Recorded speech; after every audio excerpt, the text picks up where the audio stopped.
करने के लिए श्री प्रकाश निमराजे सर को मैं बहुत बहुत धन्यवाद, साधुवाद और बधाई देती हूँ। और आप सभी को बधाई देती हूँ कि आप सभी यहाँ पर इस ऐतिहासिक कार्यक्रम में उपस्थित हुए और हम सब बाबा साहेब को नमन करते हुए अपने अपने विचार रख रहे हैं, सभी के विचार सुन रहे हैं। तो मैं शुरू करना चाहूँगी।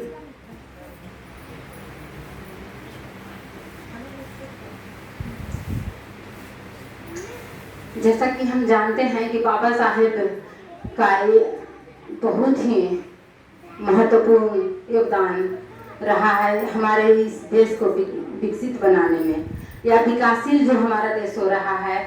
हमारे देश के जो वंचित समाज थे, जो महिला वर्ग थी, जो सदियों से दबा कर रखी जाती थी, तो उनको आगे करने में बाबा साहेब का जो योगदान रहा है, उस संविधान के द्वारा, उस संविधान पर हम अपनी पंक्तियों के माध्यम से प्रकाश डालना चाहेंगे। तो यह है, शीर्षक है संविधान मत मरने देना। इसके बाद मैं अपना एक शोध पत्र प्रस्तुत करना चाहूँगी आप सभी के सामने। बट जिसके वजह से हम यहाँ तक आज पहुँचे हैं, जिसके वजह से हमारे समाज की महिलाएं यहाँ तक पहुँची हैं, और जिसके वजह से हमारा देश विकास कर रहा है।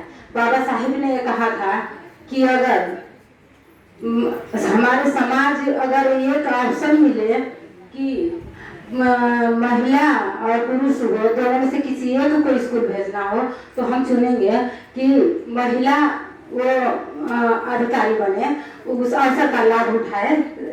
तो इसके पश्चात हम पुरुष। तो ये महिलाओं की उपस्थिति है, पुरुषों की उपस्थिति है, मैं सभी को नमन करती हूँ। और बाबा साहेब एक पुरुष थे, तो समझते थे कि हमारे देश का विकास कैसे संभव होगा। आधी आबादी अगर पढ़ लिख करके शिक्षित बनता है तो फिर आधी आबादी की योग्यता मतलब कौन रह जाएगी। तो इस वजह से बाबा साहब ने महिलाओं को आगे किया और तब जाकर के हम यहाँ पर पहुँचे हैं। तो उस संविधान को नमन करते हुए, संविधान के हक में बोलते हुए मैं यह पंक्तियाँ रखती हूँ और आप सभी का आशीर्वाद चाहती हूँ। या बस विचार नहीं है, समझें कि संविधान मत मरने देना, कि संविधान ने तुम्हें जिंदा होने का एहसास कराया है। संविधान ने तुम्हें जिंदा होने का एहसास कराया है। संविधान ने तुम्हें ज्ञानी बना उपहास होने से बचाया है। कि संविधान ने तुम्हें ज्ञानी बना उपहास होने से बचाया है। संविधान मत मरने देना। यहाँ हमारे समाज के प्रबुद्ध पुरुष लोग तो हैं ही, पिता समान, भाई समान, आगे संविधान की रक्षा करने के लिए आगे आ रहे हैं। तो हम आग्रह करेंगे कि हमारे समाज के जितने भी महिलाएं हैं वो इस समाज को समाज के हक में बात करें, समाज के पक्ष में बोलें। क्योंकि जो समाज नहीं, संविधान के हक में बोलें, संविधान के पक्ष में बात करें। क्योंकि अगर ये संविधान ने जो समानता का अधिकार दिया है, वो सब हमारी आवाज़ है, वो संविधान हमारी आवाज़ है। अगर संविधान को हम नहीं रक्षा करेंगे, संविधान को हम उसके पक्ष में हम नहीं बात करेंगे, तो है हमारा अधिकार हमसे पीछे जाएगा।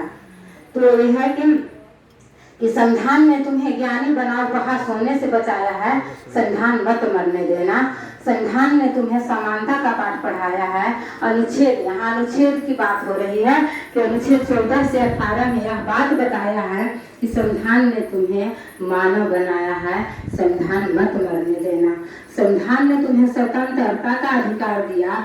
19 से 22 में इसका विस्तार किया है। स्वतंत्रता का अधिकार 19 से 22 अनुच्छेद में विस्तार किया। संविधान ने शोषण के विरुद्ध तुम्हें अधिकार दिया कि हाँ, अगर हमारे समाज में हमारे कोई भी वंचित वर्ग के साथ वंचित वर्ग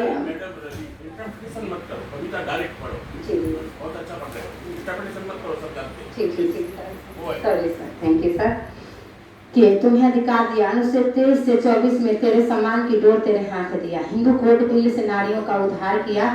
संविधान ने ही शोषितों के घुटन भरी जिंदगी से आज़ादी दिलाए।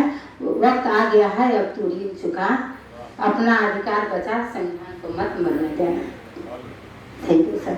कि अनुच्छेद 25 से 28 में धार्मिक स्वतंत्रता मिली है तुमको, तुम्हें मानना है, मानो जिनको। संविधान ही देता तुम्हें संस्कृति और शिक्षा का अधिकार। जो करे संविधान का विरोध उस मूर्ख का अधिकार। अनुच्छेद 32 संवैधानिक उपचारों का अधिकार है, यही इसका सार है। मानवता का आधार है, नर नारी मिल आओ सबक सिखाएं उसे जो करता संविधान पे प्रहार है। कि नर नारी मिल आओ सबक सिखाएं उसे जो करता संविधान पे प्रहार है। आओ हम उसे बचाएं जिसने हमें बचाया है, शोषण भरी जिंदगी से आज़ादी हमें दिलाया है। हाँ यही सोचे हैं संविधान नहीं तुम्हें, हाँ सही सोचे हैं संविधान नहीं तुम्हें मानव और महान, संविधान नहीं तुम्हें मानव और महान बनाया है। चाहे पड़े जितना संघर्ष करना संविधान की रक्षा सहर्ष करना। कि चाहे पड़े जितना संघर्ष करना संविधान की रक्षा सहर्ष करना।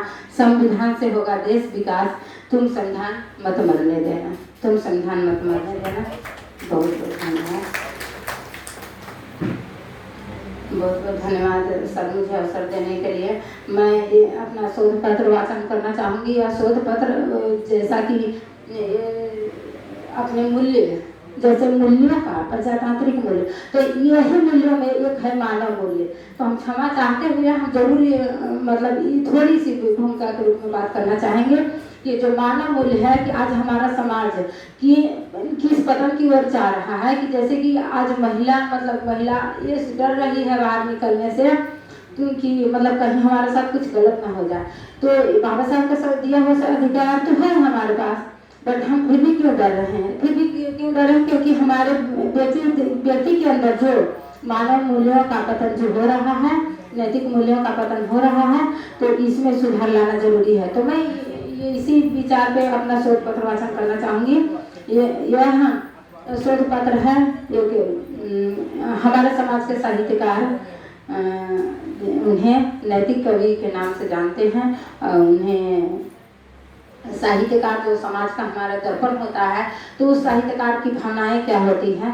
तो ये जो हमारा ये आलेख है, शोध पत्र है जो मैं यहाँ पे पढ़ रही हूँ, ये साहित्यकार मोहनलाल रवि जी का के पुस्तक से लिया गया है। तो मैं शुरू करती हूँ।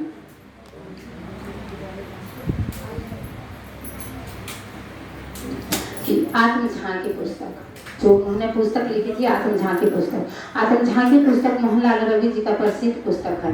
इनका जन्म 3 जनवरी 1947 में ग्राम नरसन पोस्ट हंसपुरा जिला औरंगाबाद बिहार में हुआ था।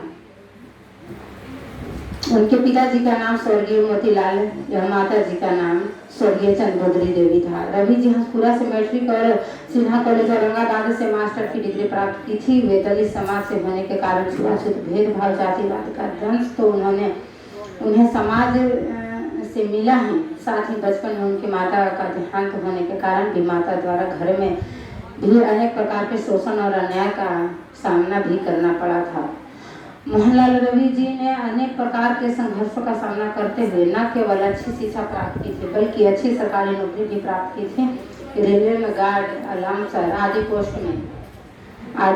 में रहते हुए राजभाषा अधीक्षक पद से सेवानिवृत्त हुए थे। साथ ही वे अपने छात्र जीवन से ही साहित्यिक एवं सामाजिक जागृति में सक्रियता निभाते हुए 19 अक्टूबर 2013 के दिन ग्राम नरसन में उनका परिनिर्वाण हो गया था। तो ज्ञात जानकारी के अनुसार उनकी अधिकांश रचनाएं तीतर बीतर होने के बावजूद सब कविताओं का संग्रह आत्मझांकी के रूप में हमारे सामने है। धनबाद से किसले पत्रिका में उनकी रचनाएं लगातार प्रकाशित होती रहती थी। कोई भी पुस्तक मात्र एक पुस्तक नहीं होता है। किसी भी व्यक्ति का उनका जीवन संघर्ष होता है। उसका एक तरह से जीवन वृत्तांत भी कह सकते हैं। समाज के लिए वह उसका चिंतन दिशा निर्देश होता है। रवि जी प्रतिभा के धनी व्यक्ति थे। उनकी गिरदावरी अकथनीय है। उनकी कविताओं का अवलोकन करने के बाद हमने पाया कि एकता, समानता तथा मानवता पर आधारित आत्मझांकी महान काव्य ग्रंथ है। यह जानते हैं कि व्यक्ति में मानवीय एवं सद्गुणों का होना धरा पर स्वर्ग का द्योतक है। इस दृष्टि से उनकी कविताएं जन जन के लिए प्रेरणादायक है। वे मानवतावादी परमार्थी व्यक्ति थी। किसी की भी परेशानी से द्रवित होकर हर तरह से मदद करने के लिए मुस्तैद रहते थे। उन्होंने पूरे मानव जाति के लिए नीति का मार्ग प्रशस्त किया। अतः उन्हें नैतिक कवि के नाम से भी जानते हैं।